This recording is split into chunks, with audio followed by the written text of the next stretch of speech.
안녕하세요, 여러분. 반갑습니다. 이제 1학기 수업 마지막 시간입니다. 마지막 시간. 오늘 수업 외에 또 7월 1일 날은 특강이지만 실제 디자인 싱킹으로 여러분들이 학습하는 것은 이번 시간이 마지막입니다. 그래서 이번 시간에는 여러분들이 한 학기 동안 했던 내용들을 총정리하는 시간으로 만들었습니다. 그래서 강의를 들으면서 여러분들이 지금까지 진행했던 내용들에 대해서 한번 쭉 머릿속으로 정리를 해보시기 바랍니다. 이미 여러분들이 팀 과제를 제출을 했기 때문에 나름의 정리가 다 되어 있을 것입니다. 그런데 이번 시간에 한 번 더 학습을 하게 되면 여러분들 기억에 더 오래 남아서 앞으로 팀 학습을 하고 사회적인 문제를 해결을 하는 데 있어서 많은 도움이 될 거라고 생각을 합니다. 자, 지금부터 시작해 보겠습니다. 저는 한 학기 동안 여러분들에게 그 문제의 본질에 가깝게 가도록 도와줌으로써 새로운 가능성에 눈뜨게 했던 디자인 싱커 김미옥입니다. 직접 뵙고 여러분들에게 인사를 드렸어야 되는데 이렇게 또 마지막 인사를 드립니다. 자, 수업을 마치면서 여러분들에게 이 7가지 질문을 드리고 싶습니다. 첫 번째가 이번 수업의 학습 목표는 무엇이었는지 여러분들이 한번 더 생각해 보시기 바라고요. 또 디자인 싱킹을 어느 정도 이해했었는지 이 질문을 좀 드리고 싶었어요. 세 번째, 디자인 싱킹을 왜 해야 하는 것인가? 라는 이런 질문도 좀 드려보고 싶었고, 네 번째로 팀원들과 어떻게 진행했었나요? 팀원들과 이 수업을 어떻게 진행했었는지 이것도 또 여러분들에게 질문을 해보고 싶었습니다. 또 디자인 과제 수행 중에 어떤 장애 요인이 있었는지 여러분들에게 질문하고 싶었습니다. 생각해 보세요. 또 여러분이 생각하는 기대 효과는 어느 정도였었는지, 그래서 상중하 중에 또 기대 효과는 어느 정도였는지, 네. 마지막으로 이번 학기 수업에서 스스로 향상된 역량이 있다고 하면 어떤 역량들이 있는지 한번 생각해 보시라고 수업을 마치면서 마지막 시간에 여러분에게 이렇게 7가지 질문을 드렸습니다. 반드시 저한테 이제 써가지고 제출할 일은 없으니까 스스로 한번 생각해 보시기 바랍니다. 아셨죠? 자, 1주차에는 학습 목표 일정 관리에 대해서 학습하셨었죠? 네, 한 교수님이 진행을 했었습니다. 그래서 제가 이제 총 정리를 해봤을 때 학습 목표는 첫째가 팀빌딩을 기반으로 팀 프로젝트를 제대로 수행할 수 있도록 하려고 했던 게 첫 번째 목표였고요. 두 번째는 디자인 싱킹 프로세스를 정확히 알고 문제 해결을 할 수 있는 툴로 사용할 수 있도록 하는 게 두 번째 목표였었습니다. 세 번째는 또 이 디자인 싱킹 프로세스를 이용해서 사회적인 문제가 무엇인지를 알고 그 문제를 해결할 수 있도록 하는 게 학습의 목표였었습니다. 그래서 이 3가지를 가지고 여러분들이 나는 이번 학기 수업을 통해서 이 3가지를 어느 정도 학습을 했는지에 대해서 가늠해 보시기 바랍니다. 저는 이 학습을 통해서 기대 효과를 가져올 수 있다라고 느꼈던 게 이 역량이었었어요. 디자이너 사고 능력, 의사소통 능력, 의사결정, 또 갈등 관리 능력, 효과적인 회의 진행 능력, 문제 해결 능력. 디자인 싱킹 프로세스나 액션 러닝 프로세스를 제대로 익히면 이런 능력들이 굉장히 향상이 많이 됩니다. 그래서 여러분들도 이번 학기 동안에 이런 역량들이 향상이 됐을 거라고 저는 믿습니다. 비록 면대면이 아니고 비대면이었지만 제가 여러분들 팀 회의하는 것을 보면서 깜짝깜짝 놀랐고 너무 고마웠었어요. 너무 잘하고 계셨기 때문에. 그래서 여러분들도 한번 다시 자신을 되돌아보시기 바랍니다. 나는 어떤 역량들이 향상이 되었는지. 프로그램은 1주차에서 15주차까지 진행이 됩니다. 그래서 지금 14주차 이 종합 정리를 하고 있습니다. 그리고 이제 마지막 7월 1일 날 특강 비전 세우기에 대해서 이야기를 하는데 목표 관리와 시간 관리를 어떻게 하는지에 대해서 제가 특강을 해드리려고 합니다. 그래서 꼭 보시고 여러분들 방학 동안에 목표와 시간 관리를 제대로 해보시면 도움이 될 거라는 생각 의심치 않습니다. 2주차의 사회적 경제와 소셜 벤처에 대해서 학습하셨었죠. 그래서 사회적 경제라는 것은 이윤 창출보다 구성원이나 공공에 대한 공헌을 목적으로 한다라는 거였고요. 이 사회적 경제는 사회적 기업도 있고 마을 기업도 있고 자율기업도 있고 협동조합도 있습니다. 저는 협동조합을 설립해서 지금 활동하고 있습니다. 그리고 이제 소셜 벤처라는 것은 사회적 목표 달성을 위해 혁신적이고 체계적인 해결책을 제공하고자 하는 사회적 기업가에 의해 설립된 기업 또는 조직이다라고 위키백과에 나와 있습니다. 그래서 소셜 벤처는 어떤 것인지 여러분들 팀들이 모여서 하나의 조직을 만들었다 그러면 그것도 이제 소셜 벤처가 되는 거예요. 그래서 2주차에 사회적 경제와 소셜 벤처에 대해서 학습했었습니다. 3주차에는 디자인 싱킹에 드디어 이제 디자인 싱킹에 대해서 여러분들이 학습을 했었죠. 네, 그래서 디자인 싱킹 넌 누구니? 라는 질문을 가지고 시작을 했었습니다. 디자인 싱킹은 디자인적 사고라는 뜻이라고 말씀드렸었죠. 그래서 디자이너처럼 생각하는 체계를 말한다. 누가요? 팀 브라운이 이야기를 했었습니다. 그래서 디자인은 혁신적인 경영 전략으로 대두가 된다라고 하버드 비즈니스 리뷰에 나와 있었습니다. 2000년대 세계의 CEO들이 주목했던 것이 디자인 싱킹이었습니다. 근데 지금도 역시 주목을 받고 있습니다. 이런 내용은 디자인에 집중하라 팀 브라운의 저서에서 발췌를 했었습니다. 그래서 여러분들에게 공유했었죠. 그리고 디자인 싱킹에서 가장 중심적으로 우리가 생각해야 될 거, 알아둬야 될 거, 인간 중심적인 사고 관점에서 기술적, 경제적으로 실행 가능한 것들을 결합한 것이다 라고 디자인 싱킹에 대해서 알고 계시면 되고요. 디자인 싱킹과 유사한 문제 해결 방법이 있다고 말씀드렸었죠. 액션 러닝이 있었고 PBL이 있었고 에자일 조직이 있었다고 얘기했습니다. 디자인 싱킹의 핵심에서는 사용자 중심, 신속한 프로토타입과 반복적인 테스트, 존중과 기다림 이 세 가지가 있다고 했었는데 사용자 중심이라는 것은 인간 중심이라는 거, 사용자를 관찰해서 불편한 요소 확인 후에 해결을 해야 된다는 게 디자인 싱킹의 핵심이라고 했습니다. 해결하기 위해서 프로토타입을 제작을 하는데 빠른 프로토타입 제작해서 실패 반복을 통해서 제대로 된 시제품을 만들어내는 것이 목적이고 핵심이었다고. 그리고 존중과 기다림에 대해서는 도전과 실패의 반복, 성과를 재촉하지 않는 조직 문화가 있다라고 얘기를 했습니다. 여러분들은 이제 학교에서 그 과목으로서 진행을 했기 때문에 이게 도전과 실패, 반복 이런 것들을 좀 많이 맛봤어야 되는데 특히나 비대면으로 수업을 하게 돼서 이런 부분에 대해서는 조금 약한 부분이 있습니다. 그래 다음에 면대면에서 디자인 싱킹을 만나면 아마도 여러분들은 날개를 달고 헐헐 날아다닐 것 같습니다. 그래서 제대로 된 결과물을 도출할 수 있을 거라고 저는 반드시 믿습니다. 디자인 싱킹 프로세스가 있었죠. 첫 번째가 뭐였었어요? 고객 공감이 있었죠. 문제 정의 있었죠. 네, 그리고 아이디어 도출해서 컨셉트 개발을 했었고 프로토타입 만들어서 테스트를 통해서 시제품을 만들었습니다. 그래서 이 다섯 가지의 그 프로세스를 반복을 해서 여러분들은 이제 이노베이션 창업 과목이기 때문에 한 발 더 나아갔습니다.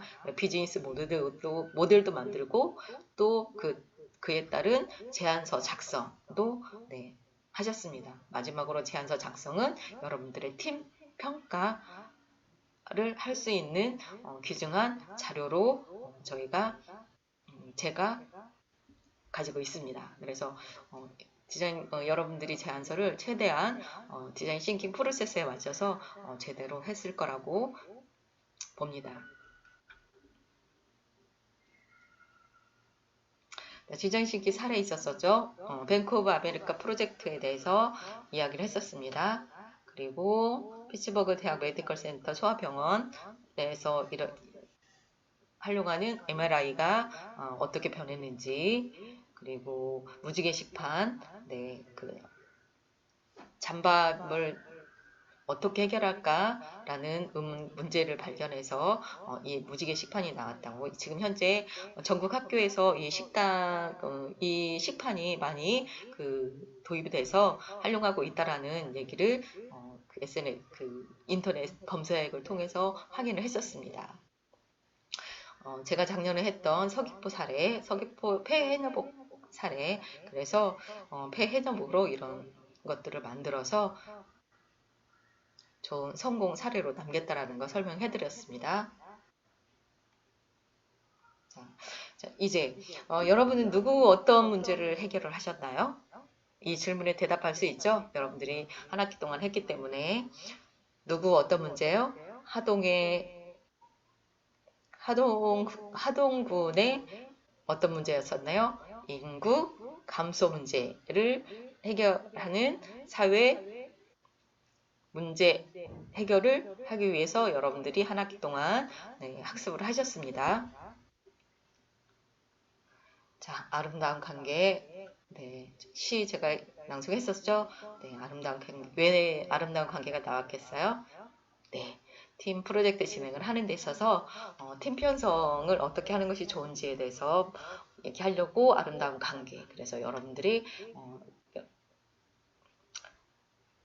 5조, 그러니까 5조로 다섯 조로 편성이 되어서 여러분들이 한 학기 동안 학습을 하셨습니다.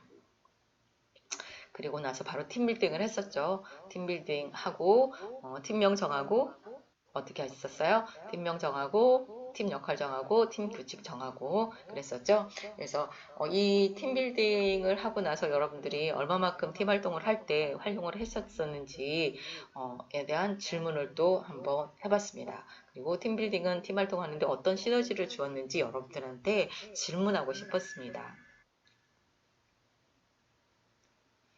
이거에 대한 답을 한번 달아봐 주세요. 자, 4주차 디자인 목표 정하기 했었죠. 과제 선정했었고, 팀 학습, 팀 프로젝트를 진행하기 위해서 어떻게 소통을 해야 되는지에 대해서 학습했었습니다. 그래서 과제 목표 정하기, 팀별 프로젝트 과제 목표 정하기를 했었고요. 또 팀별로 수행해야 할 문제의 솔루션 찾기를 진행을 했었습니다. 또 과제 부여 방법 2가지에 대해서 제가 학습을 했었기 때문에 구체적으로 더 들어가지 않고 이 부분에 대해서 가볍게 말씀드립니다. 자, 과제 선정 부분에 있어서 여러분들이 해결해야 할 프로젝트 사업이 어떤 거였다고요? 하동군 마을의 인구 증감 대한 아이들 발굴이었었죠. 그래서 디자인 개요를 작성을 했었습니다. 그래서 디자인 개요를 왜 작성을 해야 되냐? 의사소통을 위한 표준 양식이기 때문에 그렇다. 디자인 프로젝트를 공식화하는 것이 목적이기 때문에 그랬다. 목표와 자원 일정 등을 정의하는 데 아주 좋다. 그리고 해당 프로젝트 내내 길잡이가 되어서 좋다. 디자인 개요는 프로젝트 관리를 위한 보조 도구이다. 라고 해서 디자인 개요에 대해서 학습을 했었습니다. 디자인 개요 양식은 이렇게 작성하는 걸로 보여드렸고 여러분들도 이 디자인 개요 양식에 맞춰서 수행을 했었죠. 자, 팀학습 기술이 있었습니다. 포스트잇 사용법, 의사결정 방법, 의사소통 방법 했었는데 여러분들은 지금 면대면으로 했기 때문에 했었으면 포스트잇 사용을 했었을 텐데 비대면이기 때문에 톡으로 여러분들이 그냥 톡으로 각자의 의견을 제시해서 의견 취합을 했었죠. 일종의 이것도 포스트잇 사용은 안 했지만 좋은 방법이었었습니다. 의사결정 방법은 멀티보팅으로 주로 했었죠. 선거 방법, 그리고 소통 방법으로는 칭찬, 경청, 관찰, 질문에 대해서 이야기를 했었습니다.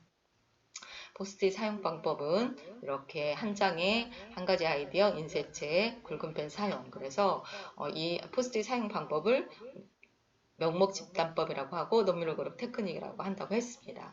면대면에서 수업을 할 때 이 방법 여러분들이 또 토의를 할 때 이 방법을 활용하시면 좋은 장점들이 많이 있습니다. 꼭 활용해 보시기 바랍니다.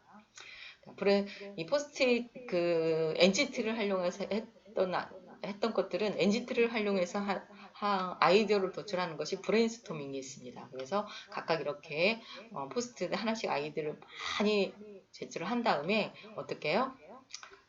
의견을 모아서 수렴을 하고, 이거는 이제 확산이라고 그랬어요. 아이디어 확산을 시켜서 수렴을 한 다음에 그 중에 우선순위를 정해서 여러분들의 해결안을 만들고 프로토타입을 제작을 하고 시제품을 만들고 했었던 거예요. 브레인스토밍의 4대 원칙이 있었습니다. 자유로운 분위기 유지, 질보다양, 비판 금지, 결합과 개선. 이 네 가지 잊지 마시고요. 꼭 활용해 보시기 바랍니다. 의사결정 방법, 멀티보팅이 있었고 의사결정 그리드가 있었죠. 멀티보팅 하는 방법, 의사결정. 이거는 수업을 못 했었습니다. 여러분들이 직접. 그냥 제가 이론적인 것만 전달을 했었지 여러분들이 실제 해보지는 않았었으니까 이것도 여러분들이 면대면에서 팀 회의를 할 때 한번 꼭 의사결정할 때 사용해 보시면 도움이 되니까 꼭 사용해 보시기 바랍니다. 의사소통의 사전적 의미는 가지고 있는 생각이나 뜻이 통한다. 서로 생각, 감정, 말, 행동, 글 등을 주고받는 것이라고 이야기를 했었습니다. 소통이 잘 되면 결속력이 좋아지고 서로의 차이를 인정할 수 있다. 여러분들을 한 학기 동안 얼마나 소통을 많이 했었는지 한번 되돌아보시기 바랍니다. 그리고 의사소통 스킬에는 4가지를 말씀드렸었죠. 관찰, 경청, 시책, 질문에 대해서 말씀드렸었습니다. 관찰은 문제를 바라보는 시선, 질문은 문제 본질을 이끄는 것, 그 다음에 역지사지가 경청이었고요. 변화의 주인공 될 수 있도록 칭찬을 했던 자신과 타인을 칭찬한다라고 이야기를 드렸었습니다. 여러분은 한 학기 동안 의사소통을 위해 어떤 스킬들을 사용하였나요? 한번 뒤돌아보 팀 프로젝트 진행하면서 어떻게 의사소통을 했는지, 어떤 스킬들을 사용했는지 한번 상기해 보시기 바랍니다. 의사결정을 해야 할 경우 어떤 툴을 사용하였는가요? 의사결정을 할 때 여러분은 어떤 툴을 사용했는지 또 한번 더 짚어보시기 바랍니다. 5주차에는 고객 공감에 대해서 했었습니다. 그래서 페르소나를 선정하고 인터뷰에 대해서 관찰하고 공감지도 작성하고 전유 매핑을 작성했었습니다. 고객 공감이 필요한 이유에 대해서 이야기를 했었죠. 공급자 입장에서 멋져 보이는 해결책이 아닌 고객에게 진정으로 필요한 해결책을 만들 수 있기 때문에 고객 공감이 필요하다. 고객 공감은 기술 본의의 최첨단인 해결책이 아니라 인간 중심적인 해결책을 만들기 위해서 필요하다라고 했었고요. 또 고객을 진정으로 공감하면 피상적인 해결책이 아니라 종합적이고 근본적인 해결책을 얻을 수가 있습니다. 우리는 정말 피상적인 해결책을 찾았는지 아니면 근본적인 해결책을 찾았는지 한번 고민해 보시기 바랍니다. 고객 공감은 문제를 발견하고 정의하기 위한 것입니다.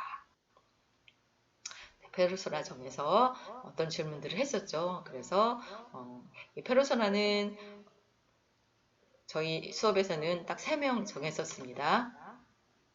그래서 인터뷰를 진행을 할 때에는 페르소나를 정하고 인터뷰를 진행할 때에는 준비, 실시, 정리 이런 단계로 해서 질문들을 준비해야 될 것들, 또 실행할 때 필요한 것들, 정리를 어떻게 해야 되는 것들에 대해서 학습을 했었습니다.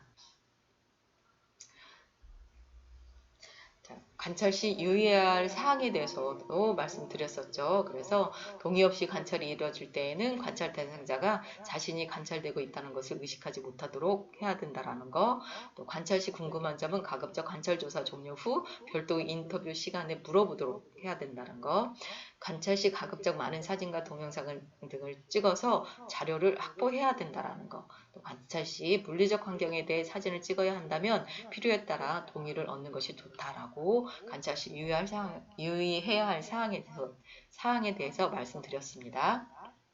자, 그리고 인도 물펌프 사례를 통해서 전이 매핑 했었죠.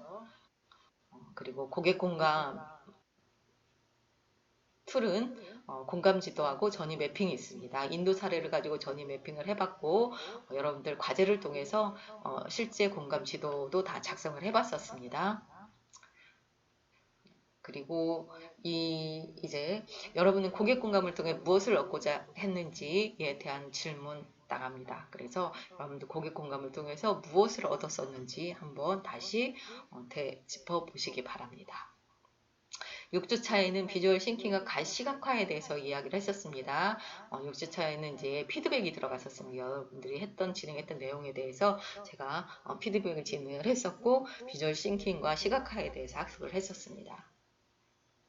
자, 비주얼 싱킹 기본 기술에 대해서 이야기를 하면서 보기, 이해하기, 표현하기에 대해서 말씀을 드렸습니다. 그래서 비주얼 싱킹은 그림을 잘 그리는 것보다는 핵심을 찾는 것이 중요하다라고 정진호 선생님이 얘기했던 내용들을 제가 여러분들에게 학습할 수 있도록 공유해 드렸었습니다. 시각화 사례에 대해서 이렇게 얘기를 했었는데 본 것을 시각화한 이미지, 핵심은 단순하다, 사는 눈, 넘어지는 놈, 구멍 이렇게 해가지고 시각화는 그림을 잘 그리기보다 핵심을 찾는 것이 더 중요하다라는 것을 제가 말씀드렸었습니다. 시각화가 왜 중요하냐면 기억나시나요? 여러분들 프로토타입 제작할 때 빠른 실패, 또 빠르게 피드백 받기 위해서 시각화가 필요하다 해서 제가 사례를 이렇게 여러분들에게 비주얼 싱킹과 시각화에 대해서 학습하도록 도왔습니다. 시각화 사례, 가시화 사례 또 있었죠. 다른 팀에서는 이렇게 했었습니다. 여러분은 비주얼 싱킹을 활용하여 무엇을 가시화하였는가요? 어떤 걸 가시화했었죠? 생각나시죠? 프로토타입 제작할 때. 자, 그래서 이제 이렇게 해서 이번 첫 시간에는 가시화, 비주얼 싱킹과 가시화까지 학습을 했습니다. 그래서 잠시 쉬고 나머지 부분에 대해서 다시 학습 리뷰하고 마무리를 짓도록 하겠습니다. 경청해 주셔서 감사합니다. 잠시 후에 뵙겠습니다.